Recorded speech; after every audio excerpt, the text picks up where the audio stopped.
అందరికి నమస్కారం. నేను మీ Machiraju Rajesh. Welcome to Rudra TV.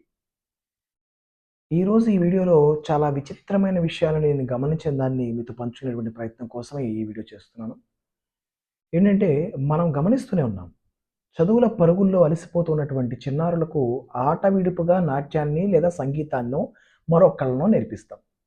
కానీ ఆ సంగీతము, నాట్యాల్లో కూడా పరుగులు, పోటీలు, ప్రతిష్టలు అనేటువంటి అంశాలను కలుపుతూ ఇది ఎంతవరకు సమంజసం అనే ప్రశ్న నాకు కొంచెం ఇబ్బందికరంగా అనిపిస్తుంది.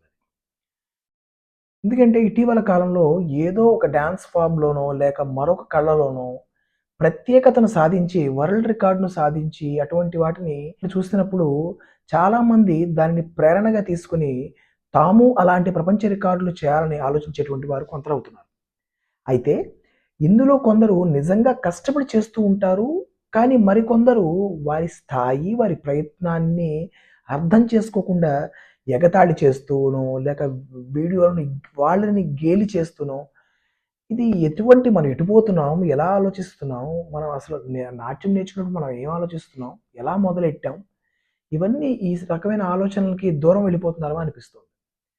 భరతముని నాట్యశాస్త్రంలో క్లియర్‌గా మనకు చెప్పారు. ఏమని చెప్పారు? దుఃఖార్తానాం, శ్రమార్తానాం, శోకార్తానాం తపస్వినాం విశ్రాంతి జననీ కాలే నాట్యమే తద్భవిష్యతి.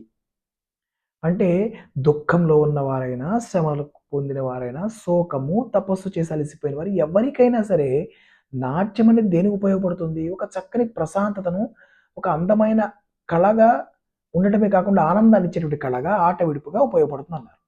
ఒక రకంగా ఆధ్యాత్మికమైన విశ్రాంతి అనుకోండి. వీటిలో మళ్ళీ పరుగులు, పోటీలేంటో నాకర్థం కావట్లేదు. ఎటు పోతున్నాం మనం? తల్లిదండ్రులు ఆలోచించాలి దీని గురించి. ఎందుకంటే ఈ రోజుల్లో అనవసరమైన పోటీలు, పరుగులు, రికార్డుల పిచ్చి, వీటిలో మనం అసలు పాప ఏం నేర్చుకుంటుంది? ఆమె జీవితంలో ఈ నాట్యం ఏ విధంగా మార్పు తీసుకొస్తుంది? తల్లిదండ్రులు ఒకసారి ఆలోచించుకోవాల్సిన అవసరం ఉందేమో! నాకలా అనిపిస్తోంది మరి. మీకేమనిపిస్తుందనేది ఒకసారి కామెంట్ చేయండి.